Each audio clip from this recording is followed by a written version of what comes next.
comes in, make sure it's muted. And all right, Joel, welcome. First episode of the CEO Hour. My friend, it's an honor to have you here. And yeah, I'm so looking forward to keep learning from you and for some people also to learn, how the heck you build the business that you build and how you think and why you do things the way you do. So thank you for accepting my invitation to come here. And it is simply an honor to be able to say that I'm the number one with the number one in the podcast with the number one big guy of New Jersey. Thank you, man. Means a lot. So hey, before we start, let's get a little friendly. Joe, tell us, what were you doing prior to real estate? Where did you come from? And what really got you into this business? Well, I got 3 jobs in my whole life. One was in the food industry. I worked for Domino's Pizza for a long time. I definitely believe that they are a great company, especially when they were owned by Tom Monahan, a great big Christian Catholic guy that ended up selling the business, and he bought a whole city and built a university and everything down here in Ave Maria in the west coast of Florida, and it's simply awesome. Then my second job was in the textile business. I was there for 7 years, and we grew it up to a good size. And then political turmoil in Venezuela, that's where I'm from, ended up giving lots of changes, especially in tariffs and import taxes and everything, and that made the whole thing really, really bad. So from one day we were at a very profitable to the next month we were selling 10% of what we did. So so that actually made the whole business crash. And but that's the only thing. And then real estate.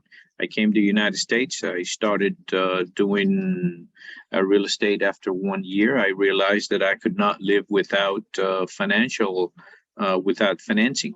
Okay. And since my father did quite a lot of financial stuff, he was the vice president of a company, and he was doing, of a bank, and he was doing a lot of stuff. Then immediately I had that jargon already from him about how to, what to do regarding money and how to do it and how to,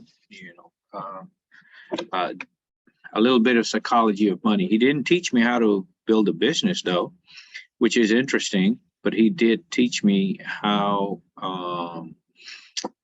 banks work. So that's a pretty interesting thing. And then I started lending money as a mortgage broker. And I immediately transcended to real estate because I saw that there was so much money involved. And I didn't know I was a millionaire because that we were rich. Back in 2005, we were getting contracts left and right, and it was like a lot. I took people to the west coast of Florida in a van, 6, 7 families, and then came back with 7, 8 contracts. So it was just beautiful. We were selling a lot. The biggest, one of our biggest year was 147 contracts in an office, but we were doing it the wrong way because we had so many people. We had like almost 30 people in my brokerage. Back then, we didn't call it a team. However, we were working kind of like a brokerage, and it was really good. It was really good, fun times. And then the crash came. We realized that, oh, what happened? How do I do real estate? And at that time, I decided to go back to school because when I started everything, I didn't listen to my dad, and I didn't finish school. I ended up with 100 credit hours and didn't finish school. So I said, you know what? Now that the market has come down, I didn't know real estate. I don't know. Don't blame me for that. But I said, now that real estate is bad, let me go ahead and go back to school. I did go back to school, got a bachelor's in real estate and management, and then went on directly to do a master's in business administration. So yeah, I got the MBA. That's awesome. Now, I heard you say something interesting. Like I heard you say you were producing all these contracts, and I remember you telling me the story a couple of months ago. I heard you saying you were producing all these contracts and generating all this revenue, and you guys thought you guys were rich. Yet when the shift came, there was really no foundation behind it. Is that what you said? That is right. There was, I mean, one of the worst things that you can do is that you're good, that you're having good results, but you don't know why you're getting the results you're getting. So, and that's, might be a strong word to use, but that is pretty ignorant when you're good, but you don't know why you're succeeding. Okay. And that specifically was really sad because I didn't know that, I was taking an opportunity and I didn't cultivate all these people. I didn't create a relationship with all these people to, get at some point some referrals, some additional business. I didn't. It was like, okay, good. I know that you're buying a house right now, and perhaps, in 7 years, and if I'm still around, then, we'll talk. But I didn't nurture those relationships. Interesting. We'll talk about lead follow-up a little bit forward. However, just imagine, how would your business look like today if you had a systematic way of reaching out to people set up even from back then? Well, there's a good and the bad, and I cannot rewrite my life again. The book of my life, I cannot write it again. But I can tell you, things happen because of a reason. And perhaps if I knew how to do real estate back then, I would have not gone back to school. And the byproduct of that is that my 3 children saw me work and provide for the family and study, and that actually made him, like a role model of what you can and cannot do.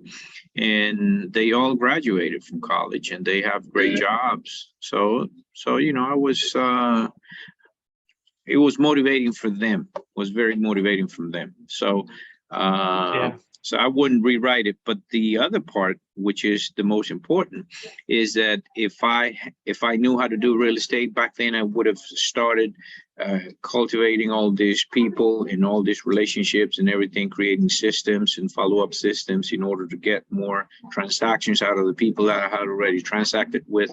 And because of that, I didn't do it. Then perhaps some people, 3, 4, 5, 7 years later, and even when I met him, oh, are you still in real estate? That's a question. So, I'm the culprit. It was because of me. I didn't didn't keep in touch. Fair enough. And you know what? Like, one thing that feels critical is that, you learn from every single situation, and you're very rational behind it. You said there's a good part, stuff that I could do because I didn't do the follow-up, and there's other opportunities that you missed. Now let's fast forward for a second and let's spend just 1-2 minutes on this aspect, Joel. Tell us a little bit about your business today. Like how many people you have on your team, how many lessons you guys took this year, what things we should know about the team you're running today. Well, I have 2 parts to that. The first thing is that we have a market center in Coral Gables in Miami, and I'm the broker of the market center. And then, of course, there's a lot of stuff that is behind it. We have right now 330 agents, and growing. And not only that, but the agent mix has changed dramatically in the last couple of years because we had 330 agents that were not producing. And we changed that to 330 agents that produce. So financially, it was definitely really good. I mean, the OP made lots of changes. Then the The team leader made some, changes and everything. It is not a one-man effort. It's an effort of a team, and I believe the team in place was really good. And that took me, a good chunk of my life to do while I'm doing my business. So, fast forward to today, I have I'm a broker. I have a competing team in my brokerage because we lead generate like everybody else. We have 7 people. We have one admin and one transaction coordinator, and 4 agents. So all of that, and plus myself, I usually dedicate myself to all listings. And this year we probably have a little bit over 60 units. And in addition to that, we have 11, $12 million in GCI. So all that is really good. But the most important part is that I have never made so much money on the 11 or $12 million, which is the biggest part. So when you make these transactions and you talk to people and they actually do sell what we sell, but we make the money on the amount that we've sold, that is a big part, because then you say, oh, okay, we're doing something right. We're being very efficient. We're being very cost effective in all our marketing and everything. So that's something that we are very proud of. Got it. I have a question for you. So you said you have 4 agents who do buyers for the most part, right? Yeah. Mm-hmm. You're the listing agent. You have a full-time admin at your office. You have a 1 transaction coordinator, and you have 1 virtual assistant, right? Yeah, that is right. So, I have a couple of people on the call that they're in the process of building their teams, through partnerships. They're in the process of hiring their first admin. Very diverse scenarios. What's one thing about why did you choose to get so much leverage on the admin side before getting any agent to go ahead and help you with sales? Well, let me put it this way. You have to make sure that you know what to do. The biggest error, the biggest mistake that people make, that agents make when they're hiring, is that they do not have a job description for the future you. So in other words, you hire somebody and you say, this is what this person is going to do. Call it admin, agent, whatever. And what you do not realize is a part of your job description is chopped off. There's some parts of that job description that you no longer will do. And there's some things that you will do, like supervising and, 411s with them and having the 1-to-1s with them and, cash talks and all that consultation, mentorship, and guidance that they need. But your job as a leader is actually changing. So most of the people say, okay, this is a job description of the person that is technically, that I'm hiring. But they do not put, oh, so now this is my job description. Now my job description now does not entails going out and sell. It doesn't entail to go and show property, but it does now entails to have a conversation every week with my team, with my salespeople, in order for me to provide them with the right guidance and to be able to foresee perhaps some blind spots that they don't see, that in order for them to make them productive. Because now as a leader, my job becomes to make them productive. Gotcha. So what you're saying is that once you hire that person, immediately a portion of your job description, for example, I hired a transaction coordinator. I didn't want to do it because I'm a control freak. Then I hired that person. At that moment, immediately, the part of my job description that was doing paperwork is shifted to them. And now the time that I was spending doing the transactions and doing the paperwork, I can either spend it on more lead generation, more follow-up, and also helping them understand the role better and helping them succeed in that role. Is that what you're saying? Yeah, and not only that, but what I'm saying is two things. One, yes, you're gonna get the information, you're gonna get some task out of you. They're not gonna be on your plate anymore. It's gonna be on the transaction coordinator side, and they're gonna do it. However, that transaction coordinator needs to be accountable. And guess what? They're gonna be accountable to you. So if you're taking, let's say, 30% of your job, you need to realize that you're giving that 30% away, but you still need to add about 5%, hopefully no more than that, to make this person accountable to you. And at that point, you can say, okay, good. Now my activities as a leader change from being 100% on top of them, okay, on top of this particular task, to be 10 or 20% or 15% on top of this person who will be on top of the task. Got it. Got it. And that makes absolute sense. And I feel that, when I meet with agents here, it doesn't matter regardless of their production, 10 or $50 million. One of the things they struggle the most is that accountability with their team members. That we both know there's tools like the 30-60-90 that will help you with that accountability. There's tools like the 411, the 135. We'll talk about them when we get to the leverage piece. Yet, it's great to hear from you also how important it is to not only delegate, but to also go ahead and keep them accountable for the tasks that they need to do. Thank you for sharing, Joel.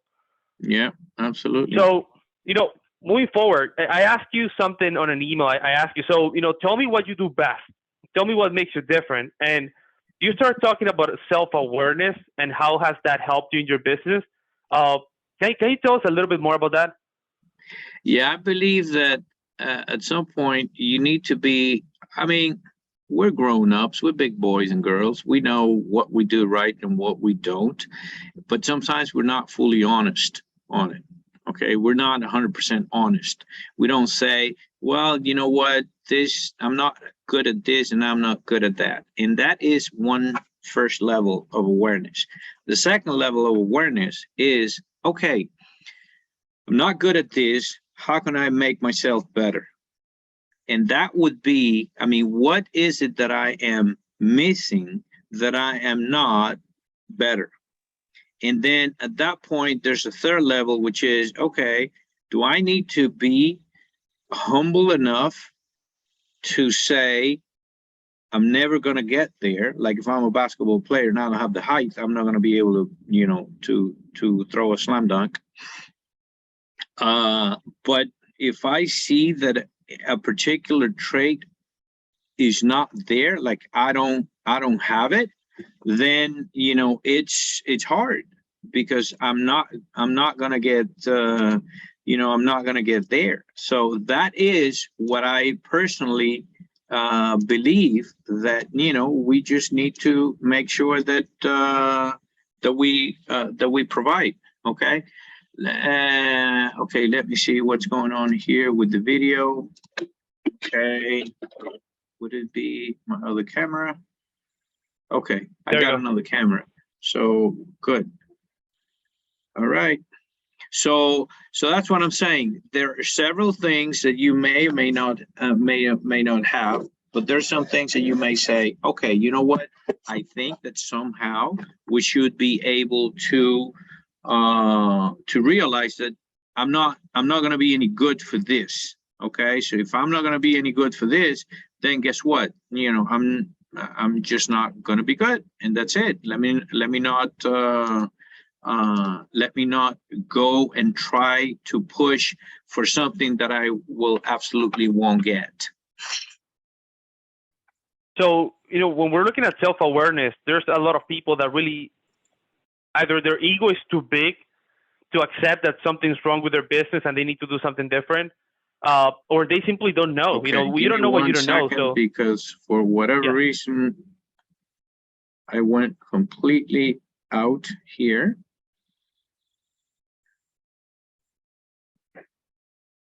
Okay.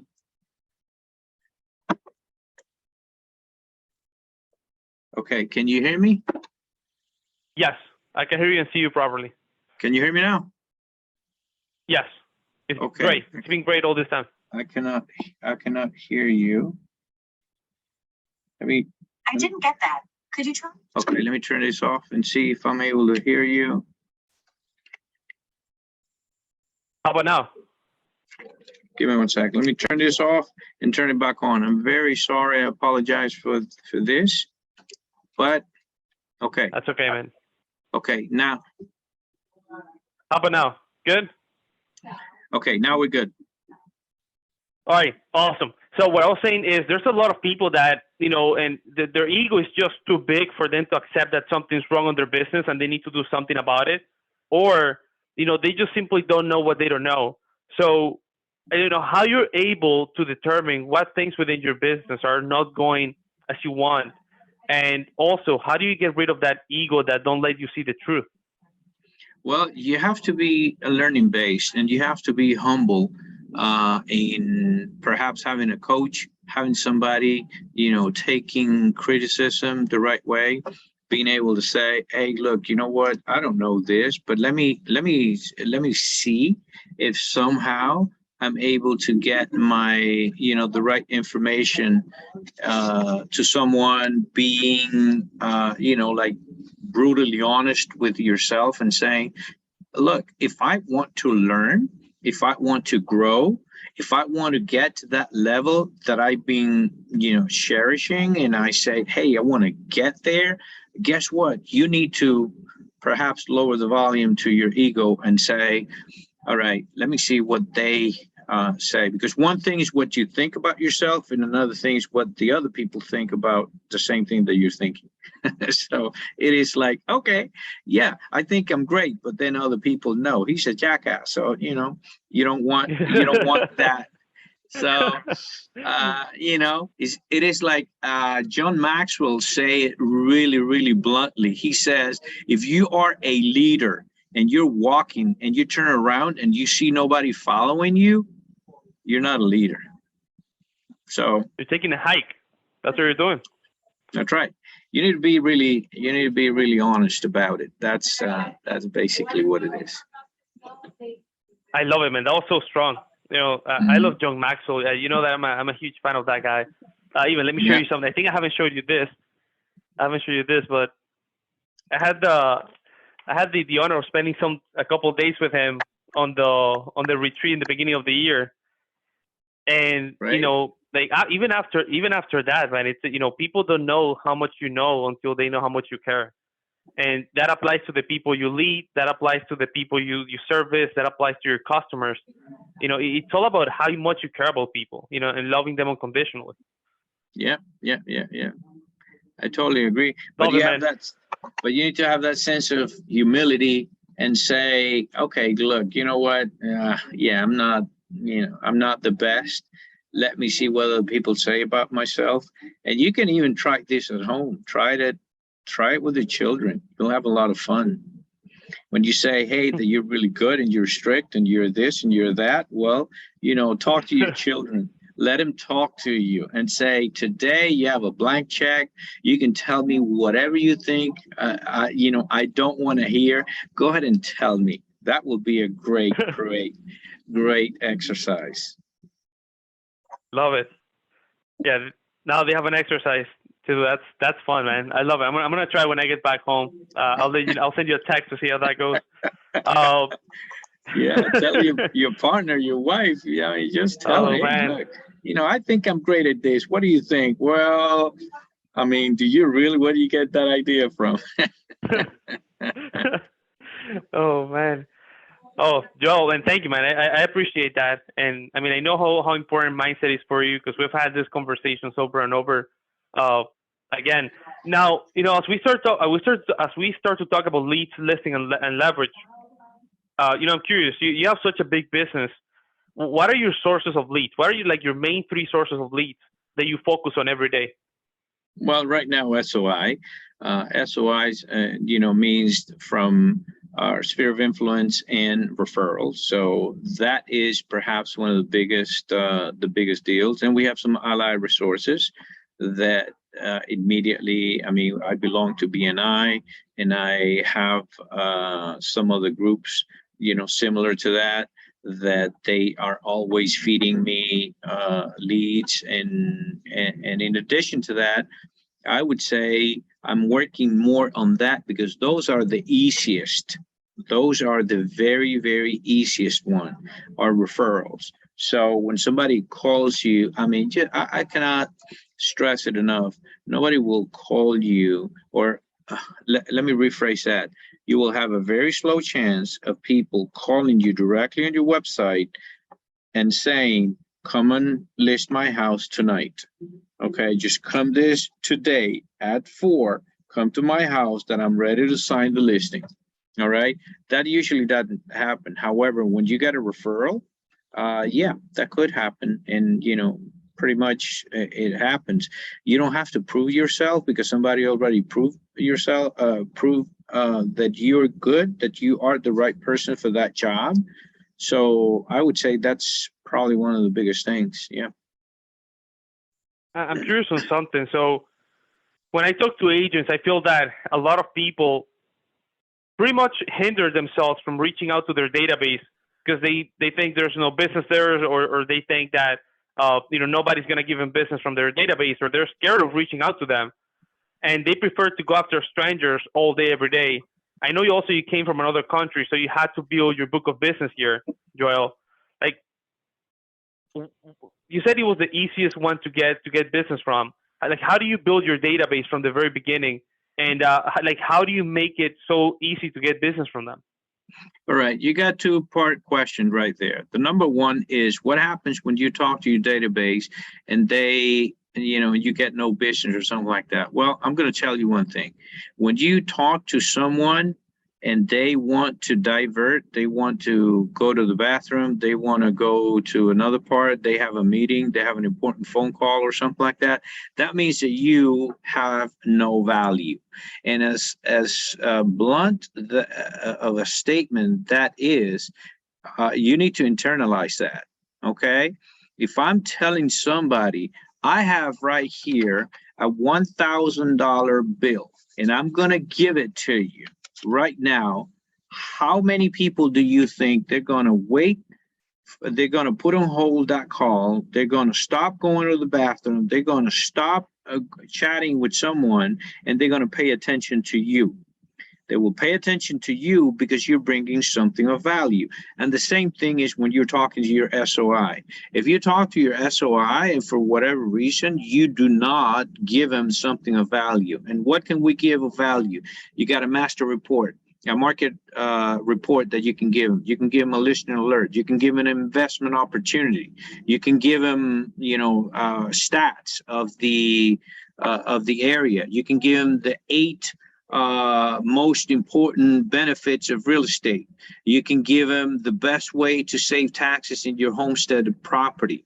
You can give them a strategy of building wealth through real estate by moving every other year and taking advantage of a primary residence mortgage and the taxes. So when you start giving all these people this information, then all of a sudden they're saying, wait a minute, no, I had a realtor, but they didn't talk to me about that. And at that time, you start having communication with your database, and now they want to talk to you simply because they're saying, wow, Joel has good information, and I want to know a little bit more about that. So a lot of people stop when they say, oh, do you want to know how much the value of your property is? Would that be of value? And then you say, yeah, but I'm not thinking about selling or anything like that. Really? So you have a lot of money because you have a lot of equity. Yeah. Have you thought about investing in real estate? And then you pause, you let the silence do the work, and they go like, what do you mean? Well, I don't have any money. Yeah, but you have lots of equity. If you only owe $100,000 in your $700,000 property, you are sitting on $600,000 that you have no return on. So how about if you put that money into a 12% investment and pay 6% on it? So that means that you could be making 6% on the money that right now you're sitting on. And they go like, oh, well, I never saw it that way. Okay, so when would it be a good time for us to meet? Do you want me to go to your house tomorrow at 4, or perhaps over the weekend at 6 or 7 or something? It'll be better. So those are the type of questions that you ask, because you're not just telling them, hey, you want to buy or invest in real estate, and then you leave that hanging there. So it's a cliff and there's nothing else. So that's a number one thing. When you speak to your database, you need to have value. I always tell every single agent, you need to have always something in your hand, a good investment opportunity. Do not let those arrogant people that believe because they have their property paid, they are more than you. No, well, you got something, you got your property paid and you got $200,000 in the bank. Well, fool, I have an investment here that can make you 12%. How much is it making in the bank? 6%? And then at that time, you start having the conversation. So always have an investment opportunity.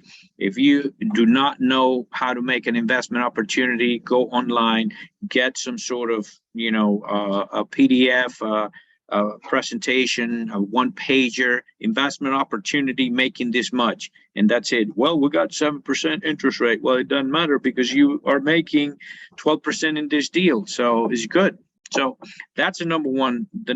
And the second part of your question is where you actually get the leads. Well, you get the leads when you speak to them. You start talking to them specifically about what has to do with their friends. Hey, this investment is not for you, but how about your friends from church or from your meeting, from the club, or whatever it is that you hang out, and of course in every case what they actually do, and you can tell them, hey, I have a pretty good investment right here, it's $1 million. Well, Joe, I don't have $1 million sitting around. Okay, but how about if you have 100? How about if you have 200,000?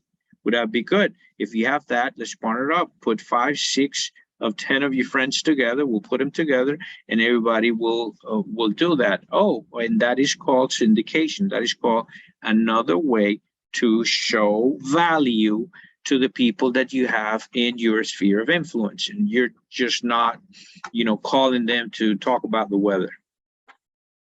And I love that. I mean, I feel that's so on point. That's how you go from sending emails that say sort of like this, like, hey, figure out what pumpkin looks better on your entrance, to, hey, here's a opportunity for you to make more money. I love that. And just to recap, Joel, I don't know if you know, but you gave us 1, 2, 3 models already. You gave us a model for self-awareness, which is, hey, what's not going good, and then how can I be better through a system, a model, a person like a coach or a tool? That's the first model. Then, what are we sending monthly? Market report, investment opportunities, a CRM, 8 benefits of owning real estate, saving on taxes, 1031 exchanges. That's a full plan of follow-up. And then you said always have something on your hands. So I don't know if you realize how powerful this is, but you're sharing simple stuff that we all can go ahead and implement in our business like this. It's a matter of how bad do you actually want it. And not only that, I can tell you another thing. When you're talking to somebody who may be in stress, what's the biggest problem of the elderly, of the baby boomers? Well, they have equity, but they have no cash. So what kind of product do you have for these people? Well, I have none. Why? Because they cannot refi their property and get their money out. Okay, so so how can you come up with something that you can help these people? Well, you can do it through partnerships. You can do it through many other ways, and this is what I'm talking about. That when you go after a particular niche, then things start getting you can get very creative, and you can bring all these people on board. And guess what? Once you get one, the other ones will follow suit very easily, because now you are the the realtor of choice. You actually solve the problem. And when I talk to people, I always said, you need to make sure that when you go, Gary Keller says it like all day long, when you go to list a house, you always have to think, what am I going to do with the house? Am I going to list it, or am I going to buy it? If it is not a good buy for me, then I'm going to list the house. Okay, how many people have actually gone, how many agents have gone to a listing presentation and they go and they say, wow, you want me to list this as a regular listing? I mean, we got to start decluttering, cleaning, and doing so many things to it.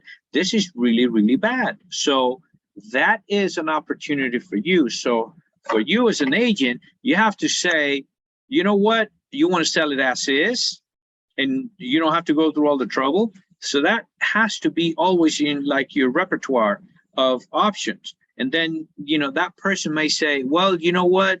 I don't want to have a lot of people coming by here.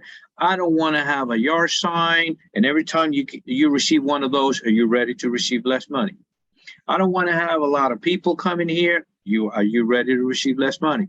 I don't want to have open houses. I don't want you to advertise. I don't want my neighbors to know that I'm selling the house. Okay, you want to receive less money. And these people will say, I'm okay receiving less money. Remember, the agent maybe have a dollar sign tattooed in their forehead, and that's the only thing they think. However, the person on the other side of the kitchen table may be thinking, I have an issue right now that I need certain amount of money, and that certain amount of money does not equal the value of the house. So he can care less how much money he receives of the house, unless, to the point that they receive what they need. So that's how you start getting ingrained in yourself that you need to be buying houses, and you need to buy houses, buy units and units and units. And this is how, you make the deals. Now, don't get scared and say, well, but, I don't have any money to buy the house. Well, don't worry. You put your name on that contract by now, I hope you know how to fill out a contract. You put your name on the contract and you make it or assigned. You make that contract assignable. They're very open to sign an assignable contract simply because they are not looking for the money. They're looking for the opportunity, how quick you may be in the closing. And then you bring that contract already executed to somebody in your office and cry for help and say, I have a contract here that has $200,000 worth of equity that I need a partner in to buy this house. I need a partner to buy this house. We're going to make already $200,000 because I'm buying a $600,000 for $400,000.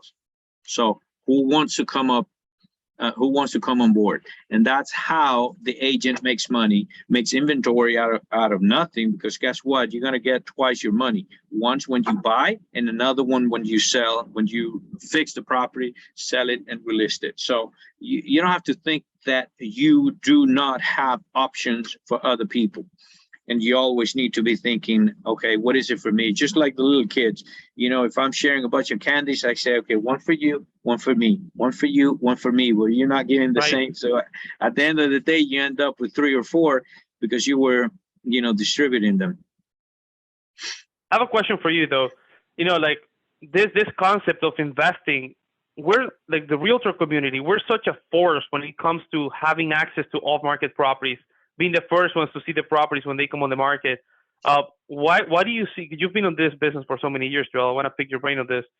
Why do you see there's such a lack of desire from the real estate community to understand how to invest, understand how to wholesale, understand, that the last thing you could do with a property is list it, and there's so many things you could do before that will make you more money in the long run.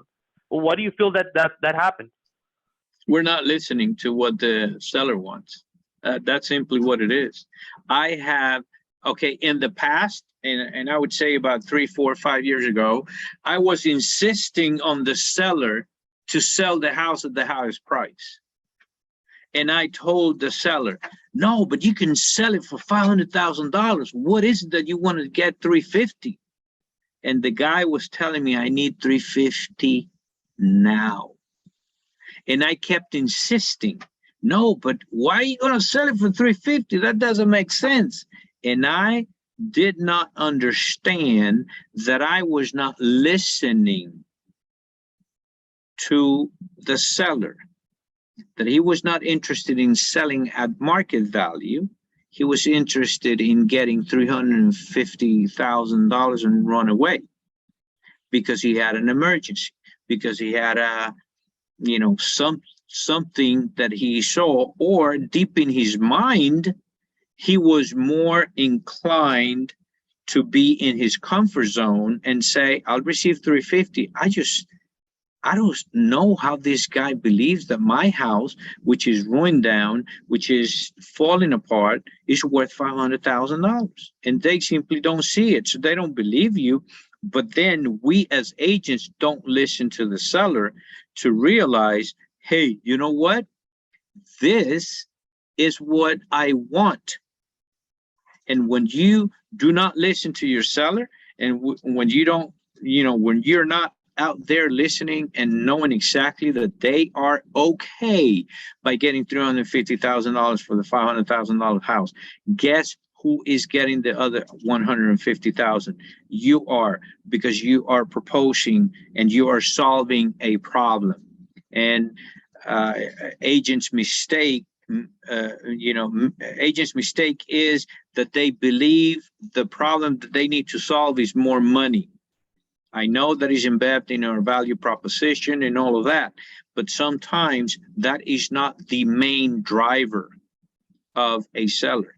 The seller may have, whatever, any other situation that they're willing to say, hey, look, if I can move out in the middle of the night, somebody can, pay me for the house, I'll be happy because I'm embarrassed to tell other people that I sold the house. And, it may have a legitimate reason for that.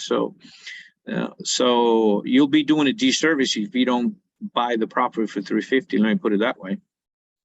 Yeah, and I remember, all this answers you get if you ask the questions though. And I know that you're huge on scripts, you're huge on practicing, and role playing. Questions like, I know you do. Once you get a listing appointment, you always do a pre-qualifying questionnaire with the seller. Questions like, hey, how much you owe? Well, what's the minimum you'll accept? How has start asking those questions before the appointment made your life different? Oh, absolutely. And you're talking about the pre-qualifying questions after we set an appointment for a listing. Yeah. Yep. We do pre-qualify the appointment because we want to make sure that we are fully aware of what the situation is. And I have had over the phone people telling me, yeah, especially when I tell them, hey, and how much money, you would not go under. And they say, well, come here and see. And they don't want to talk about money. And then when you go there, look, I'm in need of $200,000 and paying off this lawsuit that I have. And if I don't pay it within 30 days, I'll be, out of my shirt or something. And at that point is when you start realizing, oh, he's got another motivation different than what I thought originally he had. Yeah. And you know what? It's on us to actually ask those questions and help them. Oh, yeah. Bottom line. Absolutely. Bottom line. Thank you, Joe. So here's the thing. We have a couple more minutes. I just want to ask you one more question regarding your team, and then we'll open up. If anybody has any questions, they'll have the chance to ask you. My last question was regarding listings. I know you're so listing based, and I hear this all the time. Like, hey, it's so difficult to get listings. It's the market is extremely tight. I know that in Florida it's extremely hot, and again, inventory is extremely low. How have you been able to keep getting listings? I know you mentioned your database, but besides that, is there anything specific you do within your marketing, within your follow-up, that help you get more listings right now? Well, has anybody listed a house and they didn't call me. I mean, am I the only agent that it has happened, or any other agents here, have gone through the same thing? Well, why? Why do people list the house and they don't call me? Because I'm not top of mind. So if I am top of mind, then they will list with me, and they will not dare list with any other person, because we have a relationship. So what do we need to do? We need to have a relationship. We need to have a communication. Okay. And we need to have a follow-up system. So you need to leverage the whole thing. You need to leverage the communication. You need to keep on sending the market reports, how much the properties values are there. You need to and nowadays, especially, you need to tell them, hey, what are you going to do with the money? Oh, I'm going to invest it because I'm retiring. So many baby boomers retiring. Well, then you need to ask him, hey, what is it you're going to do with the money? I mean, oh, I'm going to invest it. I want to buy a house. I want to buy a beach house. Okay, is the beach house your main residence, or you're going to do something else? No, I wanna sell my house. It's too big, and I want to buy two. One, I'm going to live in it, and the other one is going to be an investment. Oh, okay. Have you heard about 1031 exchange? Have you heard that you can put that, delay the payment of those taxes? Do you know you have those advantages? So Right. when you start giving these solutions prior to the question, then you get people coming to you. And let me explain. You go and you make a video, you make a presentation, and you tell the people, hey, look, how about, are you thinking about selling because you want to invest? Well, let me tell you 3 tax strategies that will save you a lot of money, and you'll end up paying less taxes, and you'll have your cake and eat it too. All right, or something like that, and then all of a sudden you will be making some people curious about what you have to say, and they're going to call you. And do you know that 84% of the listing agent that gets first to the seller's kitchen table is the one who gets the listing, according to NAR? Well, that's what it is. Now, let's say hypothetically, I'm in your database. I'm one of your people in the SOI. How many times per year can I expect to get something from you? Well, or receive a call? Okay, receive a call 4 times. Okay, at least a message, a text message or something. Okay, and now we're going, pretty big in social media. For the very first time ever, I'm playing Facebook. And it is actually not me. I'm telling somebody to use my face to play Facebook and Instagram and all of that. And it seems that I'm very active. And no, I have people doing that for me. But there's a lot of people, spending time in social media. So, I tell people do that. So we do send some things via social media. We do send some investment reports. We do send some tax advantages. We send videos. We send all this information. So technically, they are receiving about 40 pieces via email. Okay, very important. And they are receiving additionally some, I would say, some additional information on via mail and regular US mail, and they're getting our phone calls. So when you get all those, at some point, every time I hear somebody, I'm not selling, okay, I always say they're not selling yet. That's what they told me, okay? And that's my attitude, but I keep following up. So you're telling me that if I were to be in your database at least every year, I'm gonna see you in some shape or form 56 times per year. Absolutely, yes, you are. And I don't know why. For some reason, they say, well, it's a 36 touch or a 39 or it's a 40 or something like that. Look, you know what? I could do a 52 touch all day long just via email. If my emails are very good, guess what? They're not going to delete them. They're not going to unsubscribe. They're going to keep on coming because they are very, very powerful and they are useful. I mean, we talk about investments. You talk about how to, make more money. And, we talk about, hey, when you get to the golden ages, what are you going to do? How are you going to make the money? Well, I have a way to teach you how to make money. Good. Now, would that be an idea that I have because I'm getting to the golden age? I don't know. No, but you know what? Like, I feel that when you incorporate all these things, you truly start to become the economist of choice, and people will pick you over anybody else, which that's a goal at the end of the day. That is right. And you don't need to have an MBA. You don't need to have a tax license or anything like that to give these strategies. You can say, hey, look, I heard about this strategy. It's pretty good. It's called 1031 exchange. You can sell your money and you can sell your property and use the money to buy another one and then delay. I'm not giving you tax advice. I'm telling you, look, at the end of the day, with these tax experts. They will tell you. But guess what? I came up with the idea and presented it to you so you can then have the question for your accountant. So how about if you do it? Oh yeah, he's right. Okay, good. Well, he gave me the idea. Why not give him the business? And then you make the money. So I believe we do not understand that Uncle Sam is our partner, whether we like it or not. Okay. He is our partner in every single business that we open. He's the first one there and he will be the last. Okay.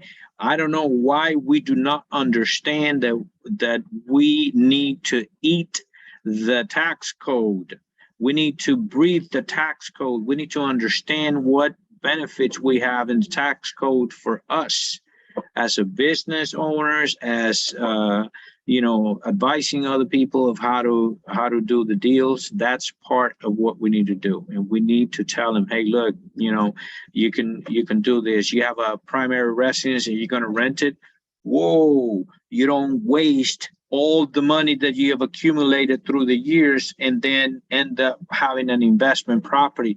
You got to sell the property. And when they hear that, no, you're crazy. I don't want to sell the property. Well, yes, you do want to sell the property to a company that you own so you can get the tax-free money and put the rest on your pocket.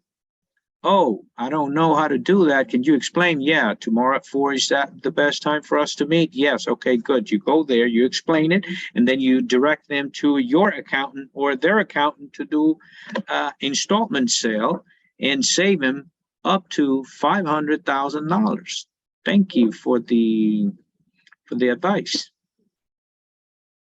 Wow. Man, that was amazing. Thank you, Joe, for sharing that, man. This has been, such an amazing conversation. If anybody has any questions, please, mute yourself, speak up. We'll love to go ahead. We'll love to hear what you got. And nobody have any questions? Wait a couple seconds. All right. Well, look, I tell you, it's just a matter. Every time we go to mega camp, every time we go to family reunion, most of the time you get to see all these people and all these ideas and everything. Look, start implementing. Implement 1, 2, or 3, and then all of a sudden, you'll make money. That's awesome. That's awesome, my friend. Thank you so much for your time today. I'll see you soon. I want to say thank you. I think we have somebody saying thank you. Told them